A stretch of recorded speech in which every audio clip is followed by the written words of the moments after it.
நாங்கள் இன்னைக்கும் சொல்லுகிறோம், பாட்டாளி மக்கள் முதல் வேட்பாளர் எங்க அண்ணா நீங்க தானா? ஐயா மாத்தி சொல்ல மாட்டாரு, கோவத்தில் சொல்றாரு, நீங்க தான்.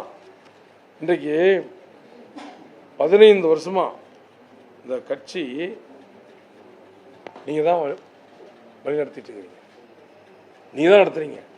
இப்ப எங்க நீங்க இன்னொன்று பத்திரிகை மட்டும் சொல்றேன், எங்க அண்ணன் அன்புமணி மாதிரி ஒரு நல்ல தலைவரை நீங்க பார்க்கவே முடியாது, நல்ல மனிதரை பார்க்க முடியாது. அப்படியே அப்படியே வாயில போடுறது கூட எடுத்து கொடுக்கணும்னு நினைக்கக்கூடிய மனுஷன், அப்படி ஒரு நல்ல மனிதன். அவரை இப்போ ஐயாவை சொல்றீங்க, ஐயாவை சுற்றி 3 பேர் தீய சக்தின்னு சொல்லிட்டு, நான் சொல்லட்டுங்களா? ஐயா எங்க சின்னையாவை வழிநடத்துகிற சக்திகளை சொல்லட்டுமா? சொன்னோன்னா எங்கிருந்து ஆரம்பிக்கலாம்? சேலம் கார்த்திலிருந்து ஆரம்பிச்சு எது வரைக்கும் போகலாம்? நான் போக விரும்பல.